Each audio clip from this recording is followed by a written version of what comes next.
حضرت ابراہیم کی سیرت کا ایک اور شاندار پہلو، آپ نے ایک بار ایک بڑا کمال کا منظر دیکھا کہ ایک بندے کو سمندر میں اس کی ہلاکت ہو گئی، سمندر میں وہ ڈوب کے مر گیا، مچھلیوں نے کھایا اس کی باڈی کو، تھوڑی دیر بعد اس کی لاش سمندر کے کنارے پہ آئی، تو پھر جانوروں نے کھایا، اس کے بعد دیکھا کہ پرندے آئے، پرندوں نے بھی اس کی باڈی سے کھایا۔ آپ کے ذہن میں خیال آیا کہ یا اللہ، یہ بندے کو قیامت کے دن تو کیسے اٹھائے گا؟ ایمان تو تھا مگر اس کی باڈی کے اجزاء تو 3 الگ الگ مخلوقات کھا گئیں، اور قیامت کے دن یہ واپس کھڑا ہونا ہے اس نے۔ تو سبحان اللہ، آپ نے اللہ سے کہا وَإِذْ قَالَ إِبْرَاهِيمُ، پھر یہ دیکھیں حضرت ابراہیم کا یہ واقعہ بھی قرآن میں موجود، 3 پارے میں سورہ بقرہ۔ آپ کہتے ہیں وَإِذْ قَالَ إِبْرَاهِيمُ رَبِّ أَرِنِي كَيْفَ تُحْيِي الْمَوْتَى، اے اللہ، حضرت ابراہیم نے عرض کی کہ اے میرے رب، مجھے دکھا دے تو مردے کیسے زندہ کرے گا۔ ارشاد ہوتا ہے قَالَ أَوَلَمْ تُؤْمِنْ، اے ابراہیم تو ایمان نہیں لایا، تجھے یقین نہیں؟ قَالَ بَلَا وَلَكِنْ لِيَطْمَئِنَّ قَلْبِي، اے اللہ ایمان لایا ہوں، مجھے یقین ہے مگر میں ذرا دل سے دیکھنا چاہتا ہوں اور قرار آ جائے، میں عین الیقین چاہتا ہوں، میں اس کو مزید دیکھنا چاہتا ہوں۔ قَالَ فَخُذْ أَرْبَعَةً مِّنَ الطَّيْرِ، قرآن کہتا ہے رب نے فرمایا کہ اچھا 4 پرندے لے، فرمایا اس کو اپنے ساتھ ہلا لے، اپنے ساتھ مانوس کر لے، پھر ان کا ایک ایک ٹکڑا پہاڑ پر رکھ دے، منہن جزءا ثم ادعوہن یاتینک سعیا، فرمایا پھر انہیں بلا، وہ تیرے پاس چلے آئیں گے پاؤں سے دوڑتے، وَعْلَمْ أَنَّ اللَّهَ عَزِيزٌ حَكِيمٌ، اور جان رکھ اللہ غالب حکمت والا ہے۔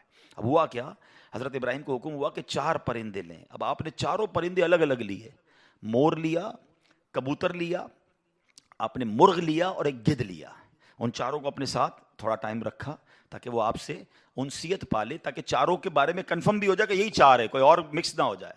اس کے بعد آپ نے چاروں کو ذبح کیا، چاروں کا قیمہ بنایا اور چاروں کا قیمہ مکس کر دیا، چاروں کا الگ الگ نہیں، چاروں کا ٹوٹل مکس کر دیا، اور اس کے چھوٹے چھوٹے پیس سمجھ لیں 4 پہاڑ پر رکھ دیے، الگ الگ پہاڑوں پر، اور چاروں کی جو چہرے تھے یعنی ان کی کھوپڑیاں تھیں وہ اپنے پاس رکھی، اس کا قیمہ نہیں بنایا، یعنی ان کے سر آپ کے پاس ہیں چاروں پرندے کے، چاروں کا مکس قیمہ ہو چکا ہے، اور 4 الگ الگ پہاڑ پر رکھ دیے۔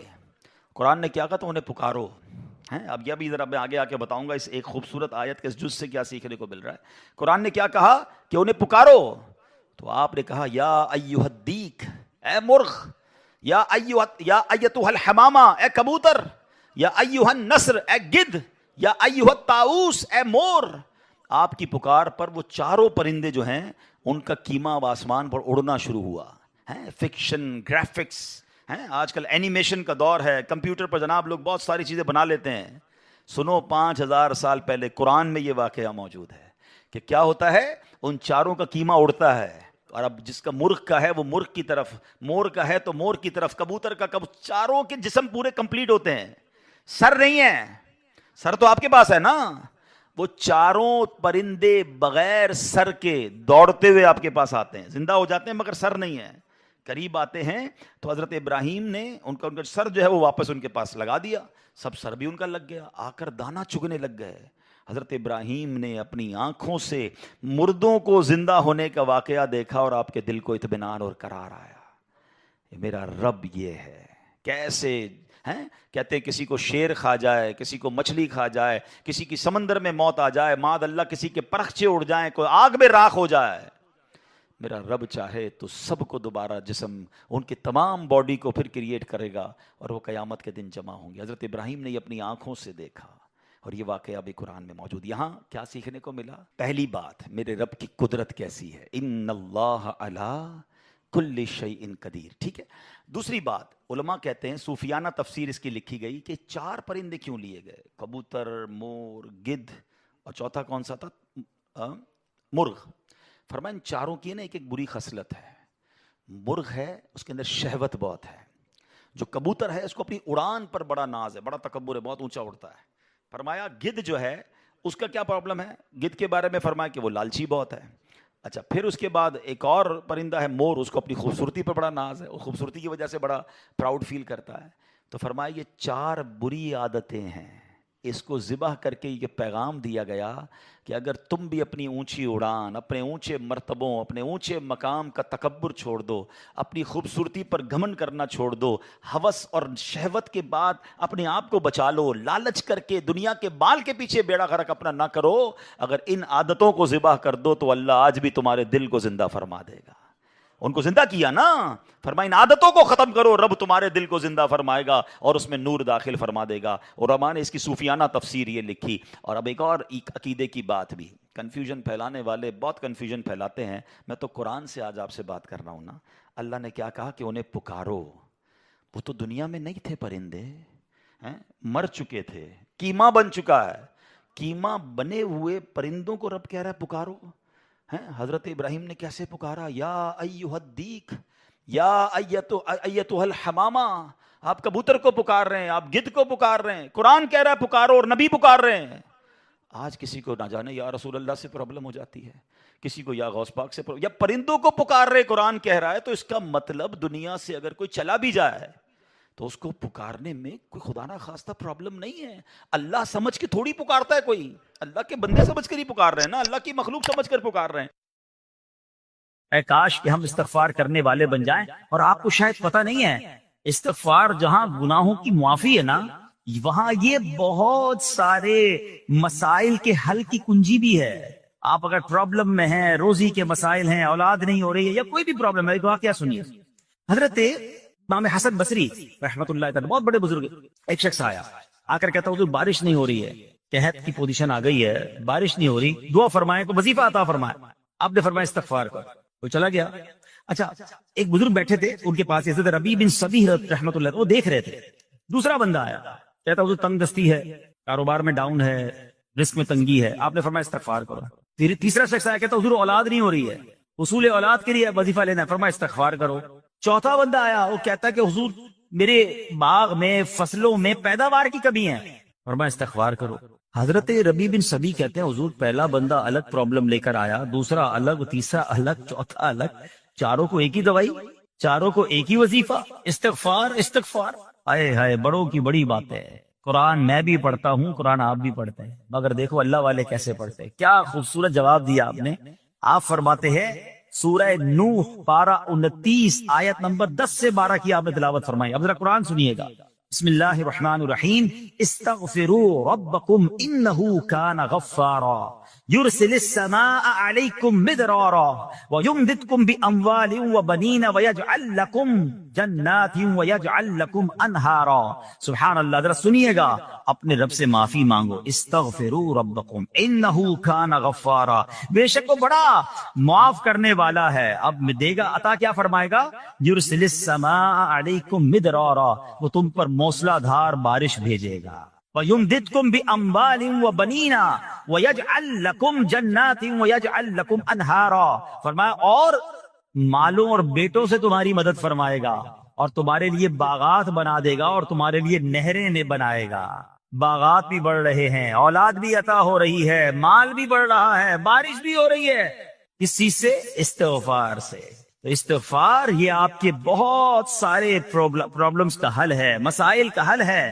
بس اپنی زبان استغفار سے تر رکھے۔ اچھا، پھر اس میں تھوڑی سی شرمندگی بھی ہے، ایسا نہیں کہ استغفار بھی ہو رہا ہے اور دماغ کہیں اور ہے، مسکرا بھی رہے ہیں، ہنس بھی رہے ہیں، اور استغفر اللہ، کسی سے معافی مانگتے ہوئے ہنستا ہے کیا بندہ؟ استغفر اللہ ربی من کل ذنب واتوب الیہ، یا اللہ میں اپنے سارے گناہوں سے تجھ سے معافی مانگ رہا ہوں۔ بہت سارے استغفار کے سیکھ ہیں، استغفر اللہ العظیم من کل ذنب عظیم، اے اللہ میں تجھ سے استغفار کرتا ہوں، وہ رب جو بہت عظیم ہے، اپنے سارے بڑے گناہوں سے میں استغفار کرتا ہوں۔ الگ الگ سیغوں سے اللہ کی بارگاہ میں استغفار کریں، ہو سکے تو کبھی گناہ یاد آئیں تو آنسو بھی بہ رہے ہوں، مگر یہ استغفار اللہ کو بڑا پسند ہے، معافی رب کو بہت پسند ہے۔ ابو اللیث سمرقندی رحمۃ اللہ تعالی لکھتے ہیں، پچھلی قوموں میں ایک شخص تھا، اس نے بہت گناہ کیے تھے۔ ایک بار اس نے اپنی پچھلی زندگی کے بارے میں سوچا، گناہوں کے بارے میں غور و فکر کیا، تو اسے شرمندگی ہوئی۔ اس نے نادم و شرمندہ ہو کر 3 مرتبہ کہا، اللہم غفرانک، اللہم غفرانک، اللہم غفرانک، اے اللہ تیری بخشش، اے اللہ تیری بخشش، اے اللہ پاک تیری بخشش۔ اسی لمحے اس کو موت آ گئی اور اللہ پاک نے اس کی بخشش فرما دی۔ آئیے ہم بھی پڑھ لیتے، اللہم غفرانک، اللہم غفرانک، اللہم غفرانک، استغفار کرنا، توبہ کرنا، گناہ یاد کر کے شرمندہ ہونا، یہ اللہ کو کتنا پسند ہے. ایک سبحان اللہ، اس کے بارے میں چند برکتیں آپ کو بیان کرتا ہوں. بڑی عظیم برکت یہ ہے کہ اس کی بدولت بندے کا تنگی اور غم دور ہو جاتا ہے. حدیث پاک میں ہے جو ہمیشہ استغفار کرتا رہے اللہ پاک اس کے لیے ہر تنگی سے نکلنے کا راستہ بناتا ہے، ہر فکر و غم سے اسے خلاصی عطا فرماتا ہے. اس کی ایک برکت یہ بھی ہے کہ ایسے بندے کو اللہ پاک غیب سے رزق عطا فرماتا ہے. حدیث پاک میں ہے استغفار کرنے والے کو اللہ وہاں سے رزق عطا فرماتا ہے جہاں اس کا گمان بھی نہیں ہوتا ہے. اتنی مہنگائی ہے، اتنی مشکلیں ہیں، اتنی تنگی ہے، لوگ قرضے میں ہیں، کبھی ادھر جاتے ہو کبھی ادھر جاتے ہو. ارے بھائی سب کے پاس جاتے ہو، رب کے پاس کیوں نہیں جاتے؟ استغفار کرنا شروع کر دو، فرمایا ادھر سے روزی دے گا جہاں تمہارا گمان بھی نہیں جائے گا. اس کی برکت سے اللہ پاک دلوں کے زنگ کو دور فرماتا ہے. آئیے پیارے اسلامی بھائیوں، اللہ کو معافی مانگنا، دل سے پکارنا کتنا پسند ہے. میں آپ کو ایک بہت ہی خوبصورت واقعہ بتاتا ہوں، اور یہ واقعہ ہے حضرت موسیٰ علیہ نبینا علیہ الصلوۃ والسلام کا. اللہ پاک نے حضرت موسیٰ علیہ نبینا علیہ الصلوۃ والسلام نے ایک بار اپنی مناجات میں عرض کیا یا اللہ یا رب. اللہ پاک کی طرف سے جواب آیا لبیک یا موسیٰ. آپ نے عرض کی یا اللہ تو میرا مالک ہے، تو خالق ہے، میں تو تیرا بندہ ہوں. ارشاد ہوا مجھے یہ پسند ہے کہ جب مجھے کوئی میرا بندہ یا رب پکارے تو میں اسے لبیک کہہ کر جواب. اللہ فرما رہا ہے حضرت موسیٰ نے عرض کی یا رب کیا یہ ہر موتی بندے کے لیے ہے؟ کیا ہر نیک آدمی کے لیے ایسا ہے کہ جب تجھے وہ پکارے تو لبیک فرماتا ہے؟ سنو اللہ فرماتا ہے ہاں بلکہ ہر گناہگار بندے کے لیے بھی ہے. حضرت موسیٰ نے عرض کی یا اللہ فرما بردار تو تیری اطاعت کرتا ہے، وہ بات تو سمجھ آ رہی ہے، گناہگار پر یہ کرم کس وجہ سے؟ اے ہے سنو میرے رب کیسا کریم ہے. فرماتا ہے اے موسیٰ اگر میں بھلائی کرنے والے کو اس کی بھلائی کا بدلہ دوں اور برائی کرنے والے پر اس کی برائی کی وجہ سے احسان نہ کروں تو میرا جود و کرم کہاں جائے گا؟ اللہ فرماتا ہے میرا پھر کرم، میری رحمت کس لیے ہے؟ برائی کرنے والا بھی گناہ کرنے والا بھی مجھے پکارتا ہے، میں اسے بھی لبیک کہہ کر جواب دیتا ہوں. حضرت موسیٰ علیہ نبینا علیہ الصلوۃ والسلام کو ایک بار وحی نازل ہوئی کہ اے موسیٰ فلاں علاقے میں جاؤ، ہمارا ایک نیک بندہ اس کا انتقال ہو گیا ہے، جا کے اس کو غسل دو، اس کو کفن دو اور اس کا جنازہ پڑھو. حضرت موسیٰ وہاں پہنچ گئے اور جب وہاں جا کر آپ نے لوگوں سے کہا کہ مجھے فلاں بندے کے پاس لے جاؤ جس کا انتقال ہوا ہے، مجھے غسل دینا ہے، کفن پڑھنا ہے، جنازہ پڑھنا ہے. لوگوں نے کہا حضرت یہ تو زمانے کا گناہگار، بڑا بےہودہ، بڑا بدکار شخص تھا، آپ کو رب کا حکم تھا، آپ نے غسل بھی دیا، کفن بھی پہنایا، جنازہ بھی پڑھا، پھر رب کی بارگاہ میں عرض کی مولا بندے تو یہ کہہ رہے ہیں یہ تو بہت برا آدمی تھا، تو نے مجھے بھیجا اور فرمایا تیرا پیارا بندہ، میں نے جنازہ بھی پڑھ دیا، غسل اور کفن بھی دیا. اب ذرا آپ سوچیں کہ کسی کا جنازہ حضرت موسیٰ پڑھ دیں تو اس کی تو بخشش کا تو کوئی مسئلہ ہی کوئی نہیں نا، وہ تو اللہ کے نبی جس کا جنازہ پڑھے غسل دے تو یا اللہ تو نے ایسا انتظام فرما دیا. تو رب کریم کی طرف سے پتہ ہے کیا جواب آتا ہے؟ اللہ فرماتا ہے اے موسیٰ بندے سچ کہتے ہیں، یہ بندہ واقعی بڑا گناہگار تھا. جو علاقے والے شہر کے لوگ کہہ رہے ہیں نا ٹھیک کہہ رہے ہیں، یہ بندہ تھا ہی ایسا. کہ اللہ جب اتنا گناہگار تو اتنی بڑی مہربانی کس وجہ سے؟ ارشاد ہوا اے موسیٰ اس بندے نے مرنے سے پہلے مجھ سے 5 کلمات کے ذریعے بات کی، مناجات کی، مجھے پکارا، 5 سینٹنس تھے، 5 کلمے تھے، اور اے موسیٰ اس کی وجہ سے میں نے اس کی مغفرت فرما دی. حضرت موسیٰ کہتے ہیں یا اللہ وہ 5 کلمے تو بتا دے، وہ 5 کیسے جملے تھے کہ علاقے میں سب سے مشہور بدکار اور اس کا انتقال ہو تو رب مغفرت بھی فرمائے اور اپنے نبی کو فرمائے جا کے جنازہ پڑھو. تو آپ نے کہا یا اللہ وہ 5 کلمات بتا دے. اب ذرا یہ 5 کلمات سنیے گا، ایکچولی جو بات سمجھنی ہے نا، استغفار ہے کیا، معافی مانگنا ہے کیا، توبہ کیا ہے. اللہ فرماتا نا کہ ہم نے سنا کہ جو بندہ اللہ سے استغفار کرتا ہے اللہ اسے دیکھ کر مسکراتا ہے. اس کی وجہ یہ کہ بندہ رب کی بارگاہ میں اپنے آپ کو سرنڈر کرتا ہے، اپنے گناہ یاد کرتا ہے، اپنی کم مائگی کا اظہار کرتا ہے. وہ کہتے ہیں نا الندم التوبہ، شرمندگی توبہ ہے. شرمندہ ہو جائے نا انسان. دنیا میں پتہ کیا معاملہ ہے، ہم کسی عدالت میں جا کر کہہ دیں ہم نے جرم کیا ہے، اقبال جرم، ٹھیک ہے، تو کیا ہوتا ہے، جج کہتا ہے پھر اس کو گرفتار کرو اور سزا سناؤ. بندہ خود ہی مان رہا ہے، گواہوں کی ضرورت کیا ہے. دنیا کی عدالت میں اقبال جرم پر سزا ملتی ہے. میرے رب کی رحمت کی عدالت دیکھو، بندہ وہاں جا کر اقبال جرم کر لے، شرمندہ ہو جائے، معافی مانگ لے، اللہ اس کے سارے گناہ معاف فرما دیتا. یہ فرق ہے دنیا والوں میں اور رب کی عدالت میں. سبحان اللہ. وہ حضرت موسیٰ کہتے ہیں یا اللہ وہ 5 کلمے بتا، اور بتائے گئے تو وہ 5 کلمے سنیے گا ذرا. وہ بندہ کہتا ہے مرنے سے پہلے اے رب تو جانتا ہے میں نیکوں سے محبت کرتا ہوں اگرچہ خود نیک نہیں ہوں. یا رب تو جانتا ہے میں فاسقوں سے بغض رکھتا ہوں اگرچہ میں خود فاسق ہوں. سمجھ رہے ہیں بات؟ اللہ نیکوں سے پیار کرتا ہوں، مجھے پتا ہے میں خود نیک نہیں ہوں، میں گناہ گاروں سے نفرت کرتا ہوں حالانکہ میں خود بھی گناہ گار ہوں، کہیں بھی اپنی بڑائی نہیں ہے، میں گناہ گار، میں بدکار، مگر اللہ میں پیار کرتا ہوں نیک لوگوں سے۔ تیسرا جملہ کیا تھا؟ یا رب اگر مجھے معلوم ہو جائے کہ میرے جنت میں داخل ہونے سے تیری ملکیت میں کوئی کمی آ جائے گی تو اے اللہ میں تجھ سے پھر جنت کا سوال کرنا چھوڑ دوں گا۔ مجھے یہ پتا ہے یا اللہ تو نے مجھے جنت میں داخل کیا نا، تیری جنت میں کوئی کمی نہیں آئے گی، بہت بڑی ہے، اب مجھے داخل بھی کرنے سے تیرا کچھ نہیں جائے گا، اگر کچھ جاتا ہوتا تو یا اللہ میں جنت تیرے سے مانگنا چھوڑ دیتا۔ چوتھا جملہ کیا ہے؟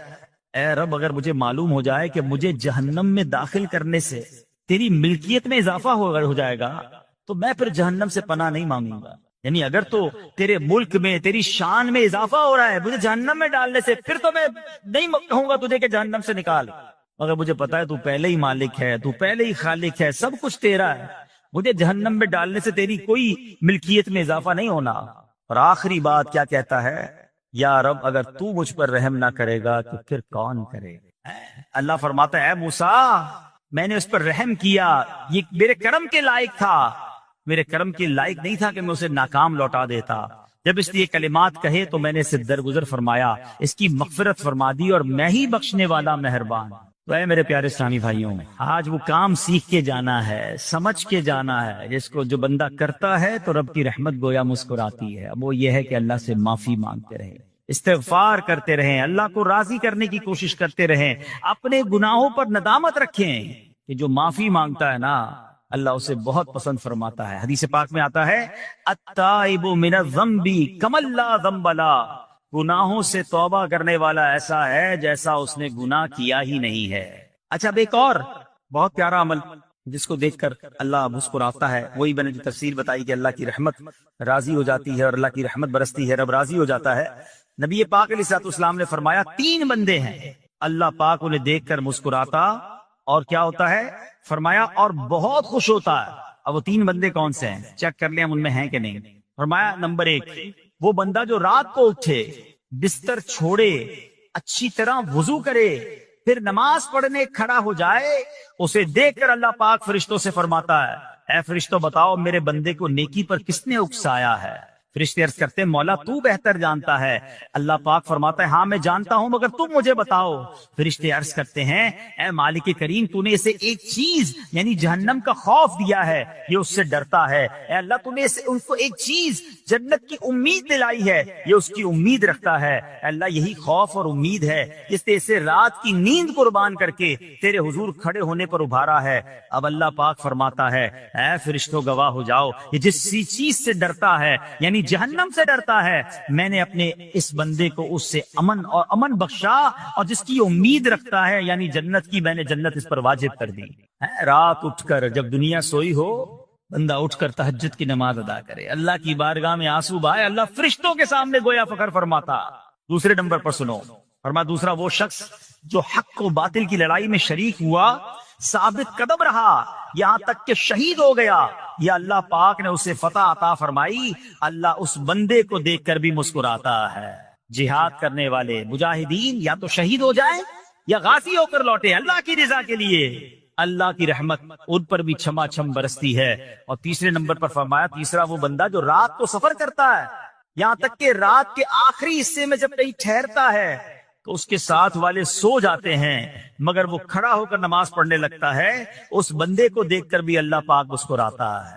اجتماعی عبادت کے بڑے فائدے ہیں، اجتماع میں آنا، محفل میں آنا، دعا میں شرکت کرنا بہت اچھی بات، مگر اپنی عادت ایسے بھی بنائیں کہ کچھ عبادتیں ایسی کریں کہ میں جانوں اور رب جانے۔ یہ جو رات اٹھ کر دعا کا لطف ہے، رات اٹھ کر جو نماز پڑھنے کا لطف ہے نا، جب ساری دنیا سو رہی ہے اور بندہ اپنے رب کی بارگاہ میں حاضر ہے۔ علماء کہتے ہیں دن کے نوافل کے مقابلے میں رات کے نوافل افضل ہیں، کیونکہ رات سکون ہوتا ہے، رات رکعت قلبی ملتی ہے، سبحان اللہ، رحمت الہی چھما چھم برستی ہے۔ ہمیں کیا کرنا ہے کہ رات تہجد کی نماز کی عادت ڈالے۔ رمضان میں بن گئی تھی نا، سحری کے لیے اٹھتے تھے تو لوگ تہجد پڑھتے تھے، اللہ کرے کہ یہ عادت بن جائے، کبھی کبھی، اگر ہر روز نہیں ہو سکتا کم از کم کبھی کبھی کریں۔ اچھا اگر ایسی کوئی عبادت ہو بھی جائے نا کہ سب کو بتائیں نا کہ رات اٹھا تھا تو جناب دعائیں بھی کی تو آنسو بھی بہائے، نہیں، کبھی کبھی ایسا کیا کرو کہ میں جانوں اور رب جانے، اللہ سے باتیں کیا کرو۔ میں آپ کو صحیح بتاؤں، آپ مجھے ایک بات بتائیں، یہ تو آپ نے سن بھی لیا کہ اللہ کی رحمت کس قدر برستی ہے اس پر. زندگی میں بھی جب کبھی ہم پریشان ہوں اور رات نیند نہ آئے، کبھی کبھی ایسا ہوتا ہے پریشانی میں نیند نہیں آتی، کروٹیں بدل رہا ہوتا ہے انسان، اور اس کروٹ بدلتے بدلتے میں آپ کی جب والدہ حیات ہوگی یا ماشاءاللہ جن کے پاس ماں موجود ہے، ماں جیسی ہستی کہاں ملتی ہے. ایک بار اور سن لو، دنیا کی بہت ساری چیزیں میرے اور آپ کے پاس ہیں جو ریپلیسیبل ہیں، جو بدلی جا سکتی ہیں. موبائل فون لیتے ہیں بڑی خوشی سے لیتے ہیں، مگر نیا ماڈل آتا ہے تو لوگ بدل لیتے ہیں. سواری لیتے ہیں بڑی خوشی ہوتی ہے، مگر جب نئی سواری آتی ہے تو ریپلیس بدل دیتے ہیں. ماڈل نیا آ گیا بھائی، اب وہ پرانی لگتی ہے. مگر یاد رکھو، ماں باپ چلے جائیں نا، اس کے بعد ماں باپ دوبارہ نہیں ملتے. ان کا کوئی نیا ورژن یا نیا ماڈل نہیں ہے. ہیں تو ان کی قدر کر لو، ان کی دعائیں لے لو. تو بہرحال آپ کبھی کبھی تکلیف میں ایسا ہوا ہو کہ رات کو نیند نہ آئی ہو، بے قرار ہو کر ماں کے پاس گیا آنکھوں میں آنسو لے کر کہ ماں میں پریشان ہوں، بیمار ہوں، یا قرضے میں ہوں، یا فلاں پرابلم ہے. ماں نے کیا کیا تھا؟ کروٹ بدل کر سو گئی تھی کہ بیٹا تو جان تیرا کام جانے، یا ماں خود بھی بیدار ہو گئی، سینے لگایا اور دعا کرنا شروع کر دی. بھائی ہم روئے تو ماں بھی روئی. یہ ہے نا ماں. میری تکلیف، ایسا لگتا ہے کہ مجھے کبھی کبھی یہ فیصلہ کرنا مشکل ہوتا تھا کہ تکلیف مجھے زیادہ ہوتی ہے میری تکلیف میں، میری والدہ کو زیادہ ہوتی ہے. بیمار میں ہوں، تکلیف اسے، یہ رشتہ کہاں ملتا ہے؟ مگر مجھے ایک بات بتاؤ، جب میری تکلیف پر رات نیند چھوڑ کر، بستر چھوڑ کر میں ماں کے پاس گیا، ماں نے سینے لگایا، تو اگر میں اپنا بستر چھوڑ کر آنکھوں میں آنسو لیے میری ماں سے مجھے کہیں زیادہ پیار کرنے والے رب کی بارگاہ میں چلا گیا، تو اس کی رحمت کیا مجھے مایوس کرتی؟ میری ماں کے دل میں جو مامتا ہے نا، وہ بھی میرے رب نے ڈالی ہے. تو رب کی رحمت کتنی ہوگی. تو کبھی کبھی اللہ کی بارگاہ میں رات کے اس پہر حاضر ہوا کرو. جو پرابلم ہے آپ کی، جو مشکل ہے آپ کی، آپ یقین کریں، آپ اللہ کی بارگاہ میں تہجد کے وقت رات کے آخری پہر آنسو بہائیں، دعائیں کریں، نوافل پڑھیں، پھر دیکھیے آپ کے دل کو تسلی کیسے ہوتی ہے. آپ کا ایمان تازہ ہو جائے گا، اور آپ نے دیکھا کہ ایسے وقت عبادت کرنے والوں سے رب کتنا راضی ہوتا ہے. اللہ کرے یہ بات ہمیں سمجھ آ جائے. اسی طرح عظیم صحابی حضرت عبداللہ ابن مسعود رضی اللہ تعالیٰ سے روایت ہے، پیارے آقا مکی مدنی مصطفیٰ صلی اللہ تعالیٰ علیہ وسلم نے فرمایا، ایک بندہ رات کو اٹھتا ہے، اچھی طرح وضو کرتا ہے، پھر اللہ پاک کی حمد کرتا ہے، اس کی بزرگی بولتا ہے، اپنے نبی علیہ الصلوۃ والسلام پر درود پڑھتا ہے، قرآن کھول کر پڑھنا شروع کر دیتا ہے. یہ وہ بندہ ہے جسے دیکھ کر اللہ پاک مسکراتا ہے اور فرماتا ہے، دیکھو میرا بندہ عبادت کر رہا ہے جبکہ اسے میرے سوا کوئی نہیں دیکھ رہا ہے.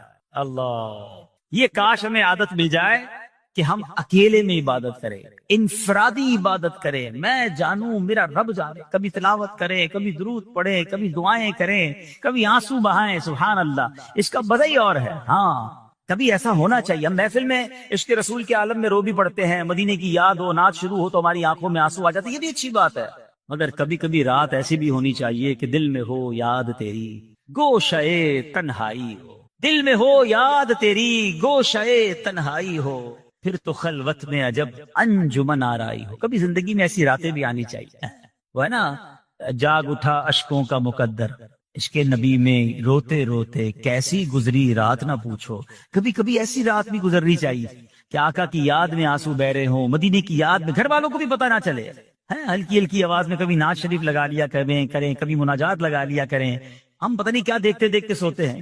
کاش انہی تصورات میں آنکھیں بند ہوں کہ میں سو جاؤں یا مصطفیٰ کہتے کہتے، میں سو جاؤں یا مصطفیٰ کہتے کہتے، کھلے آنکھ صلی علی کہتے کہتے. جو مدینے کے تصور میں سوتے ہیں نا، پھر خواب میں زیارت بھی کر لیتے ہیں. خواب کا ایک فنامنا یہ بھی ہے، آپ جس چیز کے بارے میں سوچتے ہوئے سوتے ہیں نا، عموماً گندی باتیں دیکھ کر، گندی چیزیں دیکھ کر سوتے ہیں، پھر ایسے ڈراؤنے خواب بھی آتے ہیں، انہیں ٹینشن بھی آتی ہے.